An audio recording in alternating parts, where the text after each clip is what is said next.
Let's do this, ladies and gentlemen. Welcome to another edition of the Uper Farmer Cigar Garage Talks. How's everyone doing? I am doing fabulous tonight. Absolutely wonderful. For one key reason, which the title on this one probably kind of clued you into. Before you get too far into that, what are we smoking tonight? Tonight, come on, let's get a good zoom in on this one there. The Dumpster Fire. Kind of a fun cigar. This is from the, what was that, Warfighters? Yeah, Warfighter Tobacco. I've had a couple of theirs actually on here before. There we go, that's better zoom in. I don't mind them. They're an okay cigar. I think they're kind of a younger cigar company, so they're still trying to find their way. This Dumpster Fire is kind of their bargain bin, if you will. Made from a bunch of clippings and whatnot. It's a pretty good cigar, actually. I'm enjoying it so far. I didn't think I would. But it's a cheaper cigar. It's an all-veteran-owned tobacco company. Like I said, the first ones I smoked, they were brand new. It goes one of two ways. Either they put out the best products, or they put out the we're still learning the systems and the process products. And I'm thinking with them it might have been more the they're still learning and working on it. Again, I'm enjoying this cigar for sure. For the drink, still the Lenten season, so just some soda, some pop in our region. It's still good, quenches the palate. Nothing fun added in there, but I can kind of pretend that maybe it's got a little bit of the rums mixed in there. But for the exciting news, before I get too much into tonight's topic, ladies and gentlemen, let's see if I can tilt this up. I'm gonna tilt this, rotate. Our kerosene heater is off. Look at that. The kerosene heater is not firing currently. Look at my camera back. Sorry about the vertigo. That was some pretty bad camera operating. That's right, ladies and gentlemen. Well, okay, get ready. Seasickness again.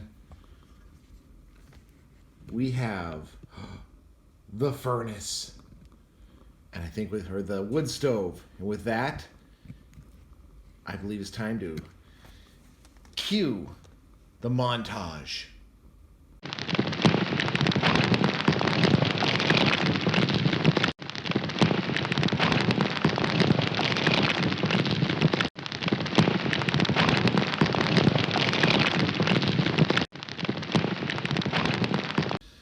And we're back from that goofy little montage of my brand new wood stove in my garage. That's why I did the Dumpster Fire cigar. I thought it'd be kind of funny, little play on words there. One, because now I do have a fire, can have a wood fire in my stove in my garage. But this project really was the dumpster fire of projects. So this thing was a pain in the ass from the word "guh." To start off, bought the stove. It's in the design of a Benjamin Franklin, what they call a caboose stove or a train station stove. You see them in a lot of like Norman Rockwell paintings. Potbelly stove's another name for them. It was on sale at Tractor Supply. I plucked it up. It kind of sat in my garage for a while. I hummed and hawed. I was either going to put it as an outdoor stove or an indoor stove. Was going to go in my garage. Was going to go in the house. Really kind of hummed and hawed. I really don't like doing roofing work. So at first I was going to do through the roof, which is in some regards an easier install. But I really don't like working with the roof. Every time I've done roofing, I've always had a leak I've had to chase down, and it just doesn't really seem to go my way. So I was like, well, I'm going to go through the wall, but I was trying to figure out, okay, which wall in my garage do I put it through? There were a lot of obstacles. There's a lot of regulations when it comes to wood stoves, what you can, how far you can have them from this and that, and different regulations and whatnot. So it sat there for a while. I actually contacted a company to see if they could come professionally install a chimney system. And no company locally here will install a non-EPA certified wood stove, which these ones, the company who sold it to me at the time didn't have the EPA certificate. So this had to be I get to install it myself stove. Okay, not a problem. I can deal with that. So finally, this winter, I kind of put my own foot down and said I wanted my stove in because of current events. I want to have an alternative heat source. Plus, things like kerosene and propane are starting to get really cost prohibitive, as the word goes. They're starting to get pretty expensive. So being able to go and get some free wood from the federal and state parks, and well, not free, you got to get a $20 permit, but you can go and clear wood. Usually people end up having trees fall down and they almost pay you to remove them. So, a couple weekends worth of work, you have more than enough firewood to have, campfires all summer long, and then, heat a garage for these cigar garage talks all winter long. So anyway, we were at Tractor Supply. Shockers to probably no one who's installed these ones. They had a Duravent through the wall kit. I was super excited. Went and purchased it. Had everything I needed. I just needed to buy the black pipe and then the stove pipe that went up.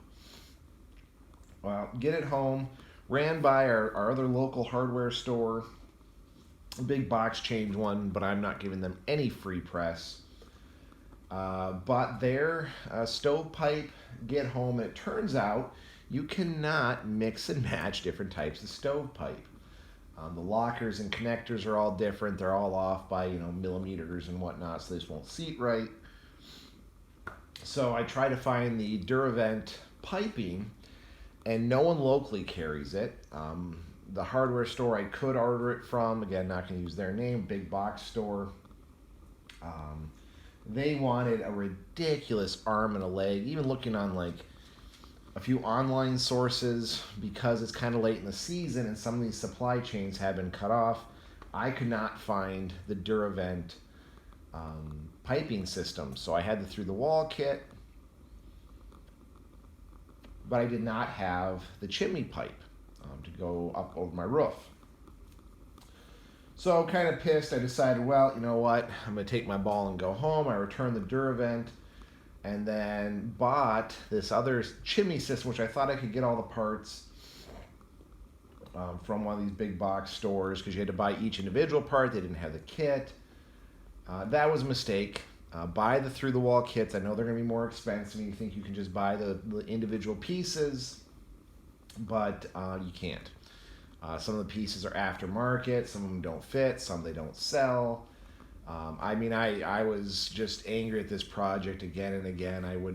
They wouldn't have pieces, then they would. They'd sell out. You try to order them. I sent back more stovepipe pieces from online orders because you get them here and they won't fit. They find that there was an adapter I didn't even know I needed, because in the book, even the installation book, it said optional. Well, it's only kind of optional, but when they sell you the bracket that you use the adapter on, the adapter is not there for this bracket. Long story short, the piece didn't quite fit, but I was told this is the piece from the company, so I still got to do a little bit of modifications of my own, a little bit of forcing, a little bit of rigging. I feel comfortable with what I did. I know it'll hold up just fine, but very frustrating. Finally did get the stove all installed. I had to add some additional length to my chimney because I'm a good boy and I follow the fire code. So once that was done and in, I was able to finally fire up the stove. I was all proud of myself, and all of a sudden the thing starts smoking. So I'm running around thinking I made a mistake. I installed something wrong. It then dawns on me that they have a primer on these stoves. Now the stove itself, I actually took out and I lit a fire in it. Got a good roaring fire in the stove itself to burn the primer off. Apparently, I didn't get it as hot as I thought because there's still some primer on the stove, but more the interior black pipe. Burn the primer off of that, which that happens. That's natural. That's expected. Still scares the bejesus out of you. You see smoke coming off these pipes, and it looks like a leak. Not a leak. The chimney works great. Smoke goes up. Heats up this garage. Okay. It's not the most efficient because there's no blower, but I actually found a plan for attaching my own blower. So I'm going to attach a blower onto it so that I can push the heat around, make that thing a little more efficient when it comes to heating this garage up. Just run a little, I don't know, a little 12-volt fan and some piping. Put some pipes behind it so that it can blow some of the heat throughout the garage. Because right now it takes a bit to come, fill the space. But within about an hour since I lit it, maybe an hour and a half since I lit it, it's actually raised the temperature in here about 12, 15 degrees, which you can't complain about that. You really can't. So really cool. I've got a inexpensive way to heat my garage now, and kind of a off-grid fallback plan just in case something happens and we can't heat our house. My goal is to insulate my garage so that me and my family can come out here to the garage, set up some cots or something on the floor, and kind of still be warm and toasty just in case the traditional heating of our house fails. We can still have a warm place to retreat to. So anyway, that's my big excitement. It's awesome having wood heat in here, being able to heat this place. It's been a dream of mine since we got this to have independent heating out here. I've used the kerosene, I've used propane heaters, but again, those ones are starting to get more and more cost prohibitive. The price of that stuff is going up, and with the current state of affairs and current events, that's just going to get worse as time goes on. So I get to learn how to use a wood stove again. It's been many years since I've had to primarily heat with that. But it's going to be good. I think I can get this place nice and roasty toasty. I just got to spend the summer collecting a few cords of wood, and it'll be good. It'll be nice to have this place heated, again, off-grid, independently, however you want to put it. So anyway, I'm going to go enjoy my wood heat, enjoy my cigar, my soda, my pop. And yeah, hope everyone out there, you're staying safe, staying healthy, staying sane. Yeah, stay safe, and we'll see you on the next one.